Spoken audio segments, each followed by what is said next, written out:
അതിനകത്ത് 23 ഓൾമോസ്റ്റ് 23% ആൾക്കാർക്ക് ബ്രോ പറഞ്ഞ ഈ കോൺസെപ്റ്റിൻ്റെ പ്രശ്നമുണ്ട്. ഓക്കെ. അപ്പോൾ 1700 ആൾക്കാരുടെ അകത്ത് 23% ഒരു തിരുത്തുണ്ട് ബ്രോ. ഇത് ചെയ്യാനായിട്ട് അറിയാവുന്ന ആൾക്കാരില്ലെങ്കിൽ പ്രശ്നം എന്താണെന്ന് വെച്ചാൽ ഈ സർവീസ് സെൻ്റർക്കാരുടെ ഗുണ്ടായിസം നമ്മൾ അനുഭവിക്കേണ്ടി വരും. ഇത് ഒരു മൊണോപ്പൊളി എന്നുള്ള രീതിയാണ്. ഒരെണ്ണം എടുത്താൽ നമ്മൾ പെട്ടു. കംഫോർട്ട് മാത്രമല്ല, സ്റ്റെബിലിറ്റിയെ ബാധിച്ചു കഴിഞ്ഞാൽ അത് വലിയൊരു ഇഷ്യൂലോട്ട് പോകാം. അതായത് കമ്പനി ഇത് പരിഹരിക്കാത്തിടത്തോളം കാലം ബ്രോ ഈ വണ്ടി ആർക്കും റെക്കമെൻഡ് ചെയ്യുന്നില്ല. അതെ. നമസ്കാരം. ഞാൻ പലർക്കും ഏറ്റവും കൂടുതൽ റെക്കമെൻഡ് ചെയ്ത വണ്ടിയാണ് ഏത്തർ. പക്ഷേ ഇനി അതിനെക്കുറിച്ചിട്ടൊന്ന് ചിന്തിക്കേണ്ടി വരുന്നതാണ് എനിക്ക് തോന്നുന്നത്. എൻ്റെ വീഡിയോ സ്ഥിരമായിട്ട് കാണുന്നവർക്കറിയാം, ഞാൻ ഒരിക്കലും കമ്പനിക്ക് വേണ്ടിയിട്ട് സംസാരിക്കാറില്ല. ഞാൻ കൂടുതലും കസ്റ്റമേഴ്സിന് വേണ്ടിയിട്ടാണ് സംസാരിക്കാറുള്ളത്. അതുകൊണ്ട് തന്നെയാണ് ഈ ഒരു വീഡിയോ നിർബന്ധമായിട്ടും ചെയ്യണമെന്ന് എനിക്ക് തോന്നിയത്.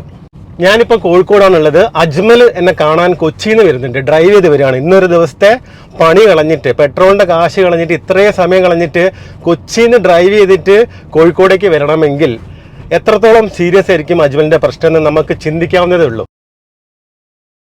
അപ്പോൾ അജ്മൽ വന്നിട്ടുണ്ട്. നമ്മളെ ഈ ബാക്ക്ഗ്രൗണ്ട് കണ്ടാൽ നിങ്ങൾക്ക് ചിലപ്പോൾ മനസ്സിലാവും ഇത് സരോവരാണ്, കാം ആൻഡ് ക്വയറ്റ് ഏരിയയാണ്. അപ്പോൾ അജ്മലെ എന്താ ആക്ച്വലി പ്രശ്നം? അജ്മലിനെ പറ്റി ഞാൻ പറഞ്ഞിട്ടാണ് തുടങ്ങിയത്. അത് ഞാൻ ഏറ്റവും കൂടുതൽ റെക്കമെൻഡ് ചെയ്ത വണ്ടിയായിരുന്നു ഏത്തർ. ഓക്കെ. അതിന്റെ പെർഫോമൻസ് വൈസും കംഫോർട്ടബിലിറ്റിയും ഹാൻഡ്ലിങ്ങും ഭയങ്കര സ്മൂത്ത് ആയിരുന്നു. ഓക്കെ. ഏത് മോഡൽ വണ്ടിയാണ് ബ്രോ എടുത്തത് ഏത്തറിന്റെ? ഞാൻ 450X എന്ന് പറഞ്ഞ മോഡലാണ്. അതായത് അത് ഹയർ Gen 2 ആണെന്ന് തോന്നുന്നു. ജനറേഷൻ 2 എടുത്തിട്ട് എത്രയായി ഇപ്പം?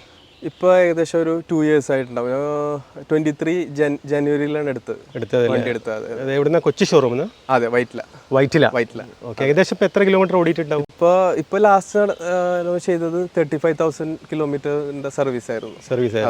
ഇപ്പോൾ ഞാൻ ഓൾറെഡി അതിന് ഒരു ഇൻഷുറൻസിന്റെ ഒരു സ്കീം ഉണ്ടായിരുന്നു. ഒരു സർവീസ് സ്കീം ഉണ്ടായിരുന്നു അതിന്. ഫസ്റ്റ് 1 year അവർ നിർത്തി കളഞ്ഞു. അത് ഞാൻ ഓൾറെഡി എടുത്തിട്ടാണ് ഞാൻ തുടങ്ങിയിരുന്നത് വണ്ടി. അപ്പോൾ അതിൽ എനിക്ക് ഭയങ്കര കംഫർട്ടായിരുന്നു. 10,000 12,000 ഞാനൊന്നും അറിഞ്ഞിട്ടില്ല. ഞാൻ പലർക്കും റെക്കമെൻഡ് ചെയ്ത് പലരും എടുത്തിട്ടുണ്ട്. അപ്പോൾ ഇതിന് ഒരു പ്രാവശ്യം ഒന്ന് ചെറിയൊരു മിസ്സിങ് സംഭവിച്ച് ഞാൻ മറിഞ്ഞു. പക്ഷെ വലിയ കാര്യമൊന്നും ആയില്ല, കാരണം ഇതിന്റെ ഹാൻഡ്ലിംഗ് അത്ര നല്ലതായതുകൊണ്ട് നമ്മൾ ഇതിനെപ്പറ്റി ചിന്തിച്ചിട്ടില്ല. അല്ല, അതൊന്നും കൂടി വ്യക്തമായില്ല എനിക്ക്. മിസ്സിങ് സംഭവിച്ചിട്ട് മീൻസ് ഇതിന്റെ ഹാൻഡ്ലിംഗ് ഉണ്ടല്ലോ, ഹാൻഡ്ലിംഗ് പെർഫെക്റ്റ് ആയിരുന്നു. അതായത് ഞാൻ ഏത് വണ്ടിനേക്കാളും എനിക്ക് ഹാൻഡ്ലിംഗ് ഇഷ്ടപ്പെട്ടൊരു വണ്ടിയായിരുന്നു. അപ്പോൾ ഞാൻ ഒരു പ്രാവശ്യം ഇതേപോലെ ഒരു സൈഡ് ഒരു ചെറിയൊരു വലിവ് തോന്നി റൈറ്റ് സൈഡിലേക്ക്. സിഗ്നലിൽ നിന്നാണ് യൂട്ടേൺ എടുത്തപ്പോൾ വീണു. ഒന്നും പറ്റിയൊന്നുമില്ല. പക്ഷെ ഇതിന്റെ ഹാൻഡ്ലിംഗ് പെർഫെക്റ്റ് ആയതുകൊണ്ട് വേറെ ചിന്തിക്കേണ്ട വന്നിട്ടില്ല. മനസ്സിലായി. അപ്പോൾ ഞാൻ ഇതിനെപ്പറ്റി ചിന്തിച്ചില്ല. പിന്നെ അത് കഴിഞ്ഞ് കുറച്ച് കഴിഞ്ഞ് അടുത്ത സർവീസ് കുറച്ച് ഓടിക്കഴിഞ്ഞപ്പോൾ പിന്നെയും ഇതിനൊരു ചെറിയ ഇഷ്യൂ വന്നിട്ടുണ്ട്, ഈ സെയിം. പക്ഷെ ഇത് എന്താന്ന് വെച്ചാൽ ഇത് 1 year ആ സർവീസ് വാറണ്ടി ഉണ്ടായിരുന്നു. അപ്പൊ ഇതിൽ കവർ ചെയ്യണോണ്ട് എന്ത് സംഭവം ഉണ്ടെങ്കിലും അവിടെ കയറ്റി കഴിഞ്ഞാൽ സർവീസ് നമുക്ക് അതിൽ കവർ ചെയ്ത് പോകും. അപ്പൊ ഇതിന്റെ അഡീഷണൽ കോസ്റ്റോ കാര്യങ്ങളോ ഒന്നും നമ്മൾ അറിഞ്ഞിട്ടില്ല. ആക്ച്വലി ഈ 1 year കഴിഞ്ഞപ്പോഴാണ് നമ്മൾ ഈ കോസ്റ്റ് അറിയാൻ തുടങ്ങിയത്. അപ്പോഴാണ് ഇത് ശ്രദ്ധിക്കാൻ തുടങ്ങിയത്. മീൻസ് ഈ സംഭവം ഇങ്ങനെ ഒരു ചെറിയ പ്രശ്നം ഉണ്ടെങ്കിലും അത് നോർമലി എനിക്ക് തോന്നലാണോ, കാരണം ഇത് പലരും കമന്റിൽ ഞാൻ കണ്ടിട്ടുണ്ട്. ചെറിയ സ്പീഡിൽ ചിലപ്പോൾ ഉണ്ടാവും, വലിയ സ്പീഡിൽ ചിലപ്പോൾ ഉണ്ടാവില്ല. ചിലപ്പോൾ ഒരു ചെറിയൊരു റോഡിന്റെ 2 റോഡിന്റെ വെട്ടുണ്ടല്ലോ, അതെടുക്കുമ്പോൾ ഉണ്ടാവും, ചിലപ്പോൾ അത് ഉണ്ടാവില്ല. അപ്പൊ നമുക്കും ആക്സസ് ചെയ്യാൻ അത് ബുദ്ധിമുട്ടാണ്. ഇത് ഈ പ്രശ്നമാണോ അല്ലെങ്കിൽ എന്റെ തോന്നലാണോ എന്നുള്ളത്. അപ്പോൾ അത് റെക്ടിഫൈ ചെയ്യാനായിട്ട് തന്നെ കുറെ സമയം പിടിച്ചു. പിന്നെ 2-3 പ്രാവശ്യം സർവീസ് സെന്ററിൽ കയറി ഇറങ്ങേണ്ടി വന്നു. ഈ പ്രശ്നമായിട്ട് ഒരു 4-5 തവണ ഞാൻ കയറിയിട്ടുണ്ട് ഓൾറെഡി. അത് പൂർണ്ണമായും പരിഹരിക്കാണ്ട് ഞാൻ ഇറങ്ങിയിട്ടുണ്ട്. പിന്നെ അത് തന്നെ റീപ്ലേസ് ചെയ്തിട്ടുണ്ട്.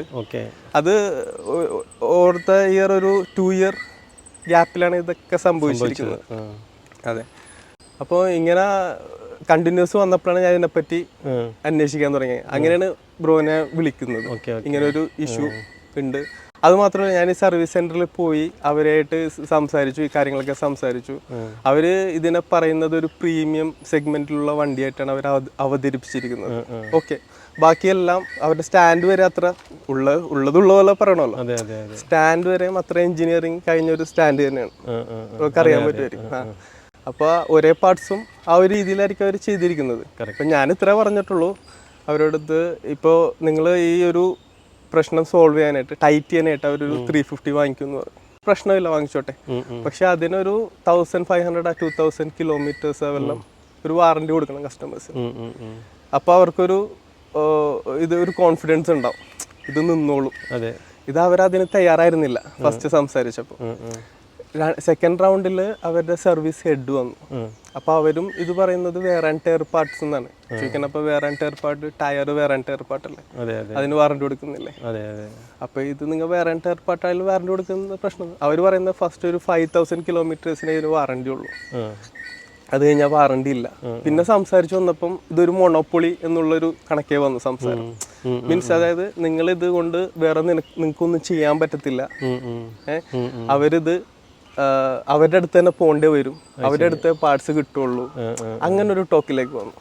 പക്ഷെ കസ്റ്റമറുടെ അടുത്ത് അങ്ങനെ ഒരു ടോക്ക് ശരിയായൊരു കമ്പനിയുടെ രീതിയല്ല. കാരണം എൻ്റെ ഫ്രണ്ടിന് ഹോണ്ടയുണ്ട്, അവരുടെ മറ്റേ ഈ ഗ്ലാസ് ഉണ്ടല്ലോ, മീറ്റർ ഗ്ലാസ്, അതിനുള്ളിൽ പൊടി കയറി എന്ന് പറഞ്ഞപ്പോൾ ഹോണ്ട ചെന്നൈയിൽ നിന്ന് ആളെ വിട്ട് അത് റീപ്ലേസ് കൊടുത്ത് മറ്റേ CBR 200 അതായത് വണ്ടി. അപ്പം അങ്ങനെ ഇരിക്കുമ്പോൾ ഇതുപോലെ ഒരു കമ്പനി പ്രീമിയം സെഗ്മെന്റിൽ ഇവര് ചാർജ് ചെയ്യണ പ്രശ്നമില്ല, പക്ഷെ ആ സർവീസും പ്രീമിയം ആയിരിക്കണം.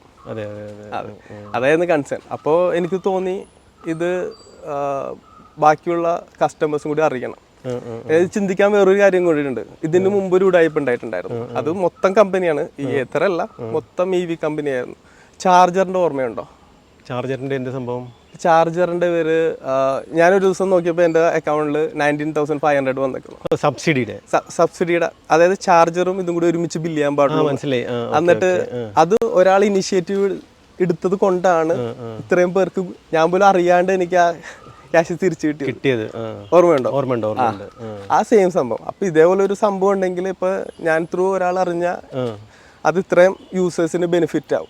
ഞാനിന്ന് ബ്രോ എന്നെ വിളിച്ച സമയത്ത് ഞാനിത് കമ്മ്യൂണിറ്റി ടാബിൽ ഒരു പോസ്റ്റ് ഇട്ടിട്ടുണ്ടായിരുന്നു, പോൾ ഇട്ടിട്ടുണ്ടായിരുന്നു. അപ്പോൾ എനിക്ക് തോന്നുന്നു ഒരു 1700 പേരോളം വോട്ട് ചെയ്ത്. പക്ഷെ അതിൽ ഞാനൊരു ഓപ്ഷൻ കൊടുത്തിട്ടുണ്ടായിരുന്നു, അതായത് എത്ര ഉപയോഗിക്കാത്ത, കാരണം അതുണ്ടെങ്കിലേ ഉള്ളൂ കറക്റ്റ് വോട്ടിംഗ് കിട്ടുള്ളൂ. കാരണം അത് ക്ലിക്ക് ചെയ്തിട്ട് എത്ര ആൾ വോട്ട് ചെയ്തിട്ടെന്ന് അറിയാൻ വേണ്ടിയിട്ടാണ് അങ്ങനെ ഒരു ഓപ്ഷൻ കൊടുത്തത്. അപ്പോൾ എനിക്കൊന്നൊരു 65% അടുത്ത ആൾക്കാർ എത്ര യൂസ് ചെയ്യുന്നില്ല. ഇത് 1600-700 വോട്ട്സിൻ്റെ അകത്ത്. അപ്പം അങ്ങനെ നോക്കുമ്പോൾ എനിക്ക് തോന്നുന്നത് ഒരു അതിനകത്ത് 23% ആൾക്കാർക്ക് ബ്രോ പറഞ്ഞ ഈ കോൺസെപ്റ്റിൻ്റെ പ്രശ്നം ഉണ്ട്.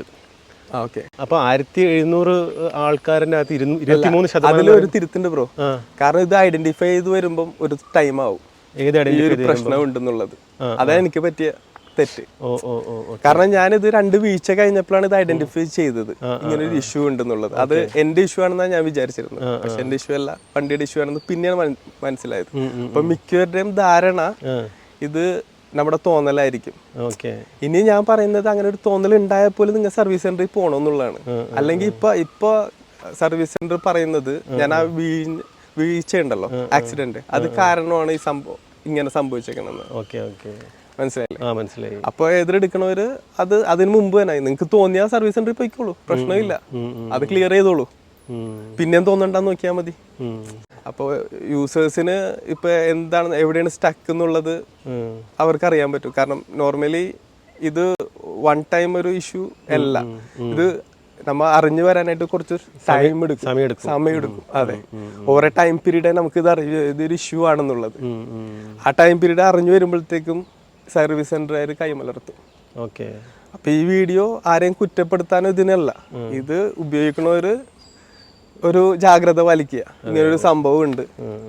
അല്ലെങ്കിൽ ഇനി കമ്പനി അറിഞ്ഞിട്ടില്ല, ഇത് സർവീസ് സെന്ററുകാർ മറച്ചു വെച്ച് അവര് ഇനി ആ ടൈറ്റനുള്ള സർവീസ് കോസ്റ്റ് എടുക്കാനുള്ള ഇതാണെന്നുണ്ടെങ്കിൽ കമ്പനി അറിയണം ഇങ്ങനൊരു ഇഷ്യൂ ഉണ്ടെന്നുള്ളത്, കമ്പനിക്ക് സോൾവ് ചെയ്യാൻ പറ്റണം. കാരണം ഇതൊരു പ്രീമിയം പ്രൊഡക്റ്റ് ആണെന്നുള്ള കമ്പനി പറയുന്നുണ്ട്. ബാക്കിയുള്ള ചിലപ്പോൾ കമ്പനി വെച്ച് നോക്കുമ്പോൾ ഇത് ചിലപ്പോൾ ഭേദമായിരിക്കാം, പക്ഷെ എന്നാലും പ്രീമിയം പ്രൊഡക്റ്റിന് അതിൻ്റെതായ ഒരു സ്റ്റാൻഡേർഡ് എപ്പോഴും കീപ്പ് ചെയ്യേണ്ടത് അത്യാവശ്യമാണ്, ഏത് പ്രൊഡക്റ്റ് ആയാലും. പിന്നെ ഈ ഇവരുടെ പ്രൊഡക്റ്റ് മീൻസ് പാർട്സ് മാർക്കറ്റിൽ കുറച്ച് അവൈലബിൾ ആക്കണം എന്നുള്ള കമ്പനിയോട് എനിക്ക് പറയാനുള്ളത്. കാരണം ഈ പാർട്സ് മാർക്കറ്റിൽ ഇല്ലെങ്കിൽ ഇത് ചെയ്യാനായിട്ട് അറിയാവുന്ന ആൾക്കാരില്ലെങ്കിൽ പ്രശ്നം എന്താണെന്ന് വെച്ചാൽ ഈ സർവീസ് സെന്റർക്കാരുടെ ഗുണ്ടായിസം നമ്മൾ അനുഭവിക്കേണ്ടി വരും. ഇത് ഒരു മൊണോപ്പൊളി എന്നുള്ള രീതിയാവും, ഒരെണ്ണം എടുത്താൽ നമ്മൾ പെട്ടു എന്നുള്ള അവസ്ഥയിലേക്ക് മാറും. അത് മാറരുത്. ഇപ്പോൾ ഈ പറഞ്ഞ സംഭവങ്ങൾ വെച്ച് നോക്കുമ്പം ഇതൊരു ഡേഞ്ചറസ് ആയിട്ട് തോന്നുന്നുണ്ടോ വണ്ടി ഓടിക്കുന്ന സമയത്ത്? ഇത് ഡേഞ്ചറസ് ആയിട്ട് തോന്നുന്നുണ്ടോ എന്ന് ചോദിച്ചാൽ അത് ഡിപ്പെൻസ് ആണ്, സിറ്റുവേഷൻ ഡിപ്പെൻഡ് ചെയ്തിരിക്കും. നമ്മൾ എവിടെയാണ് ഓടിക്കുന്നത്, എങ്ങനെയാണ് ഓടിക്കുന്നത് ഡിപ്പെൻഡ് ചെയ്തിരിക്കും. പിന്നെ ഇത് വൺസ് ഒന്ന് ഫീൽ ചെയ്ത് ഇതൊരു ഇഷ്യൂ ആണെന്ന് പറഞ്ഞു കഴിഞ്ഞാൽ നമ്മൾ മൈൻഡിൽ എപ്പോഴും അത് ഉണ്ടാവും, അതിനനുസരിച്ച് നമ്മൾ കെയർ ചെയ്തിട്ട് ഓടിക്കത്തുള്ളൂ. അപ്പോൾ അങ്ങനെ ഓടിക്കാത്ത പക്ഷേ ഇത് ഡേഞ്ചറസ് ആയി മാറും ഈ സംഭവം. Okay okay. അപ്പോൾ അതെപ്പോഴും എല്ലാവരും നോക്കിയിരിക്കുക. ഇതിപ്പോൾ ബ്രോ ഈ പറഞ്ഞ ഈ ഒരു പ്രശ്നം ഒഴിച്ചിട്ട് ബാക്കിയുള്ള കാര്യങ്ങളിലൊക്കെ എങ്ങനെയാ വണ്ടിയുടെ കാര്യത്തിൽ? ഭയങ്കര സാറ്റിസ്ഫൈഡ് ആയിരുന്നു.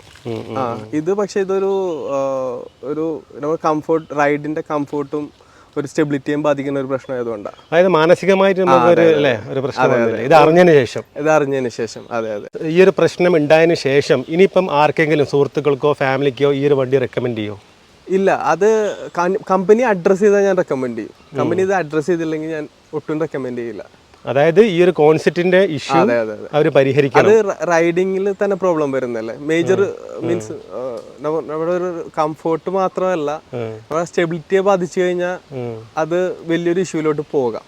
അതായത് കമ്പനി ഇത് പരിഹരിക്കാത്തിടത്തോളം കാലം ബ്രോ ഈ വണ്ടി ആർക്കും റെക്കമെൻഡ് ചെയ്യുന്നില്ല. അതെ, കാരണം ബാക്കിയുള്ളതിലെല്ലാം വണ്ടി ഓക്കെയാ. ഈ ഒരു ഇഷ്യൂ, അതായത് ഞാനും അറിഞ്ഞിട്ട് ഇപ്പൊ അധികം നാളായിട്ടില്ല, കൂടി വന്ന ഒരു 6 months ആയിട്ടുണ്ടാവും. പക്ഷെ അതും കുറച്ച് വൈകിപ്പോയി. കാരണം അവിടെ ചെന്നപ്പോഴും അവർ പറയുന്നത് ഇതാണ്, ഇത് ആദ്യം തന്നെ കാണിക്കണ്ടേന്നുള്ളതാണ് പറയുന്നത്. അപ്പോൾ എന്തായാലും കൊച്ചിയിൽ നിന്ന് ഇതുവരെ കോഴിക്കോട് വരെ വന്നതിൽ ഇത്രയും ടൈം സ്പെൻഡ് ചെയ്തു. Thank you very much. എന്തായാലും പ്രശ്നം എല്ലാവരും അറിഞ്ഞ്, കമ്പനി എല്ലാം അറിഞ്ഞിട്ട് എത്ര പെട്ടെന്ന് സോർട്ട് ഔട്ട് ആവട്ടെ. അതെ, താങ്ക് യു ബ്രോ.